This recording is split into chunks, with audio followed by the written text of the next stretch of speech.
pessoal, meu nome é César, a gente vai continuar aqui falando sobre integrais no Ensinapet. Nas últimas aulas eu fui até a integração por partes e agora a gente vai começar falando sobre um método de integração chamado integração de funções racionais por frações parciais. O que isso significa? Significa que nós vamos pegar um quociente de polinômios, que são as nossas funções racionais. Vamos pegar esse quociente de polinômios e vamos transformar numa soma de frações simples, que são as frações parciais. Então, funções racionais por frações parciais. Essas frações mais simples, a gente consegue integrar elas com certa facilidade.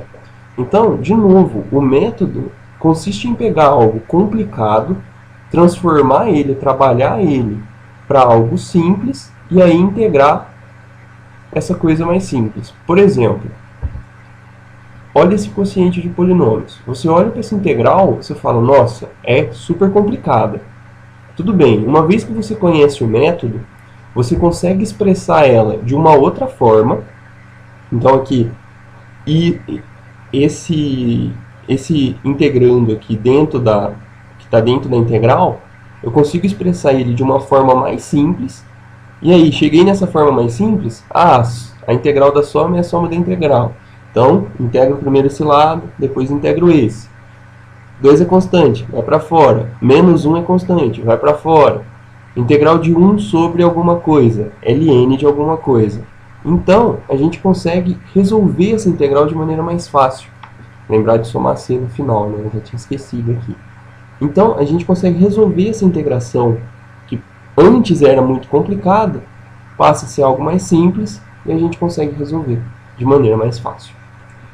Beleza. Vou passar com vocês agora como esse método funciona, para vocês conseguirem enxergar como fazer passo por passo para conseguir resolver integração por fração parcial. Vamos lá. Então, primeiro, sua função de x ela vai ser uma divisão de polinômios, um quociente de polinômios. Então, você tem um p de x e um q de x, ambos polinômios. Você pode expressar essa função como se ela fosse uma soma de funções mais simples, frações, viu, gente? Uma soma de frações mais simples, desde que o grau de p seja menor que o grau de q. Por exemplo, se o p é um polinômio de primeiro grau e q é um polinômio de segundo grau, você consegue expressar f como uma soma de frações mais simples. Se p é menor do que q, o grau de p é menor do que o grau de q, a gente chama isso de função própria. Quando a função é imprópria, ou seja, o grau de p é maior ou igual ao grau de q, então a função vai ser imprópria e a gente vai ter que primeiro transformar ela numa função própria e aí resolver por frações parciais. Enfim, vamos nos ater ao caso de funções próprias, primeiramente. E no caso de ser uma função própria, vai existir 3 casos em que a gente vai poder trabalhar. A gente vai ver caso a caso, cada um em uma videoaula separada. Então, aqui eu vou falar sobre o primeiro caso. Mas, já adiantando, eu vou apresentar quais são os 3 casos e depois o quarto caso, que é quando a função é imprópria. Só uma apresentação rápida deles. Depois a gente volta para o primeiro caso. Vamos lá. Primeiro caso.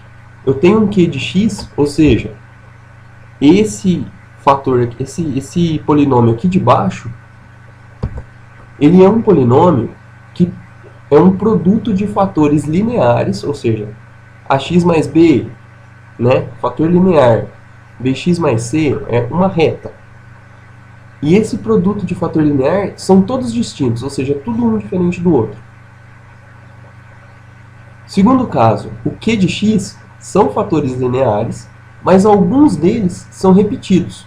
Então você tem fatores iguais ali.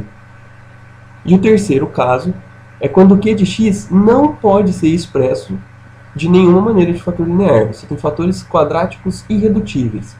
A gente vai ver o que isso significa com calma quando a gente chegar no terceiro caso. E aí, eu tenho o quarto caso. Quando o grau de P é maior ou igual ao grau de Q, primeiro a gente vai ter que fazer alguma coisinha para transformar isso aqui em uma função própria. Depois que a gente transformou numa função própria, a gente resolve usando um dos três casos de cima. Então, basicamente, vai ser sempre um desses três casos. Quando é fração imprópria, transforma numa fração própria e resolve usando um dos três que a gente já vai ter aprendido. Então, para começar essa videoaula, para continuar essa videoaula, vamos falar sobre o primeiro caso. Beleza. Então, no primeiro caso, o Q de x é um produto de fatores lineares distintos. Como eu disse, o Q de x é A1x mais B multiplica A2x mais B2 multiplica A3x mais B3 e assim por diante. Quantos fatores tiver, e todos eles são diferentes. Todos, nenhum aqui se repete. Nesse caso, a gente tem um teorema das frações parciais que afirma que eu posso expressar o polinômio P sobre Q da seguinte maneira. Vai ser um número dividido pelo primeiro fator, mais outro número dividido pelo segundo fator, mais outro número dividido pelo terceiro fator. Então, eu vou ter números Azão, Bzão, Czão, que vão ser diferentes e todos divididos, respectivamente, pelos fatores. Vamos lá, vamos continuar aqui. Vamos fazer um exemplo para isso ficar mais claro. Quem é o nosso Q de x nesse caso? P de x é 1 e Q de x vai ser x² mais x menos 2. Então, nosso Q de x está aí. Como que eu separo isso aqui em fatores? É muito simples, pessoal. Nosso Q de x vai ser um x menos a multiplica x menos b, em que a e b são as raízes do polinômio. O que isso significa? Significa que eu venho, aplico Bhaskara nisso aqui, descubro quem é x1, quem é x2. O x1 vem aqui, o x2 vem aqui. Ó. X', x2', não sei como vocês estão acostumados a chamar. Eu chamo de a e b. São os valores que eu tenho para x, que são as raízes desse polinômio. Então, encontrar a raiz de polinômio é simples, tranquilo. A gente sabe lá no ensino médio. Aí você aplica a Bhaskara aqui, você descobre que as raízes desse polinômio vai ser menos 2 e 1. Então, você pode expressar esse polinômio Q de x como sendo x mais 2, porque menos 2 fica menos 2, então dá mais 2. E 1, x menos 1, são as raízes do polinômio. Tudo bem, pessoal? Você já expressou o Q de x em fatores. E você viu que os dois fatores são diferentes. Ó, aqui a gente tem x mais 2, aqui a gente tem x menos 1. Se eles são fatores diferentes, o que o teorema das frações parciais afirma para a gente? O teorema afirma que nós podemos expressar esse polinômio, P sobre Q, dessa maneira. Vai ser um número sobre o primeiro fator, mais outro número sobre o segundo fator. Então, vamos lá. Ó. Este polinômio, que é esse aqui, pode ser expresso em A, que vai ser o nosso primeiro número, sobre x mais 2, que é o primeiro fator, mais B sobre x menos 1, que é o segundo fator. Uma vez que eu expressei isso dessa forma, olha o que acontece. Eu posso juntar novamente esses dois fatores, já que eu tenho um Azão e um Bzão, da seguinte forma, né? Se eu multiplicar A por x menos 1 e multiplicar B por x mais 2, vê se você concorda comigo que isso aqui é verdadeiro, né? Que isso aqui é igual. Ó, ax menos 1 divide aqui, fica A sobre x mais 2. Mais B, x mais 2 divide aqui, fica só B sobre x menos 1. Eu acho que deve estar muito rápido. Faz com calma aí no lápis, que você vai ver que isso é verdade. Você vai perceber que é sempre multiplicar o de cima pelos restos dos fatores. E aí você vai poder juntar eles em duas frações. Tenta fazer o caminho inverso. Pega este lado aqui e chega neste lado aqui. Você vai ver que isso é verdadeiro, então você vai começar a expressar este lado de maneira mais fácil, se você não entendeu o que está acontecendo ainda. Continuando, se isso é igual a isso,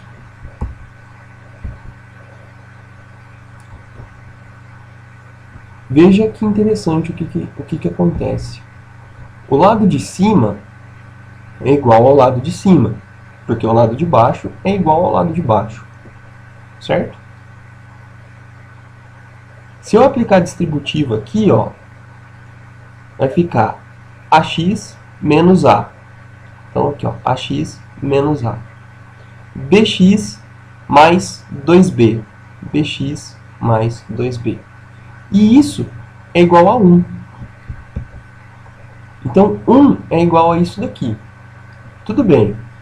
Vamos colocar agora os fatores que estão multiplicando a mesma coisa em evidência. Ó, eu tenho A que multiplica x e tenho B que multiplica x. Então eu posso escrever assim, ó, A mais B que multiplica x. Certo? Se eu aplicar a distributiva aqui, eu volto por cima. Mas eu tenho menos A e mais 2B que não multiplica nada. Não multiplica ninguém. Tudo bem, então. Juntei os fatorizinhos que são iguais. E olha, este lado é igual a este lado, né? O lado direito é igual ao lado esquerdo. Do lado esquerdo, quem multiplica x é 0. 0x vai ficar A mais B, x. Quem é A mais B? Só pode ser 0, porque desse lado aqui não tinha ninguém que multiplicava x. Então esse x daqui tem que sumir. Para ele sumir é só multiplicar ele por 0. Então se 0x dá 0, então A mais B só pode ser 0. E menos A mais 2B é esse mais 1 que está aqui. Certo?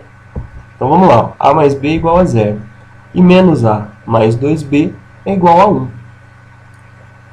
Beleza.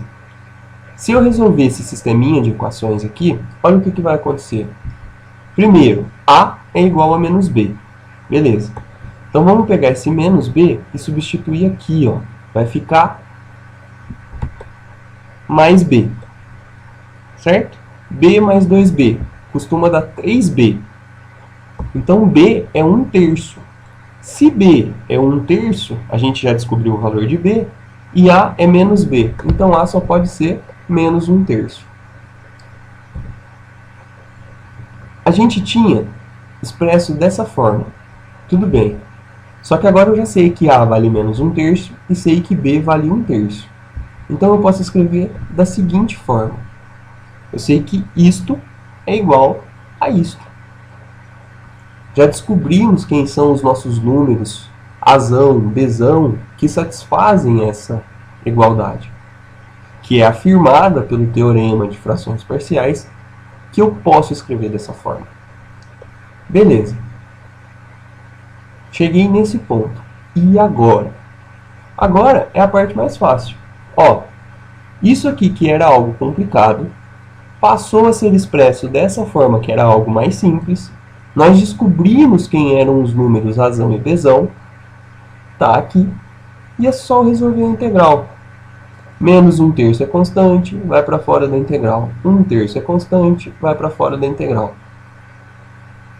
Separar em duas integrais primeiro, né? Você acha mais fácil. Menos 1/3 constante, 1/3 é constante, vai para fora.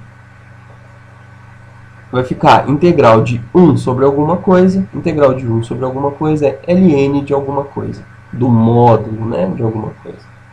Então fica menos 1/3 ln de x mais 2. E mais 1/3 ln de x menos 1. Mais c. Eu esqueci de colocar o mais c aqui, ó. Acabei de perceber isso. Tem que colocar a constante de integração. Beleza. Tudo isso pareceu muita informação e tal. Então vamos fazer isso daqui, ó. Faça a resolução dessa integral por frações parciais. Tenta seguir esse passo a passo, ó. O que a gente fez foi basicamente esses 9 passos aqui. Veja quem é o q de x. Separe em termos das raízes. Nesse caso aqui já está separado. Até dei de lambuja, hein? Reescreve isso aqui de acordo com o teorema das frações parciais. É só você colocar todos eles separadinhos com cada constante em cima. A sobre x menos 1, B sobre x mais 1, C sobre x mais 3. Aí você reagrupa as frações, iguala o lado de cima esquerdo com o lado de cima direito e agrupa os termos que são iguais. Esse iguais está entre aspas, hein? Os termos que multiplicam as mesmas coisas. Por exemplo, AX, 4BX. Então é A mais 4B que multiplica X. E quem não multiplica ninguém é menos 3A e 2B. Então, menos 3A, 2B. Não multiplica ninguém. É só colocar em evidência, né? Coloca em evidência os termos. Beleza. Você iguala novamente o lado de cima reagrupado com o lado esquerdo. E aí você resolve o sisteminha de equações. Você vai encontrar quem é o Azão, quem é o Bzão, quem é o Czão. Encontrou esses números que satisfazem esse sistema, você vai ter encontrado as frações simples. Você substitui no integral e integra lindamente, fração por fração, de maneira simples e tranquila. Geralmente, né, você já percebeu que geralmente vai sair um ln de alguma coisa, né? Realmente sai. Não esquece da constante de integração no final, que nem eu esqueci aqui, ó. Coisa feia isso. Não pode, viu, gente? Professora tira ponto. Aqui tem um mais C. Opa! Mais exercícios desses você encontra no Stuart, quinta edição. Eu uso a quinta edição, você já sabe por quê, porque era o que eu usava quando eu fiz cálculo. E exercícios do 7 ao 10, 13 ao 20 da página 500. Esses exercícios têm todos os casos, pessoal, não tem só o primeiro caso. Então, se você quiser primeiro assistir as videoaulas ou pegar o livro e resolver só os do primeiro caso, vê aí qual que é a melhor estratégia de estudo para você. Depois das outras videoaulas, você vai estar apto a resolver todos eles, né? Depois que a gente chegar lá na quarta videoaula, né, sobre fração imprópria. É isso aí, pessoal. Bons estudos e arrum!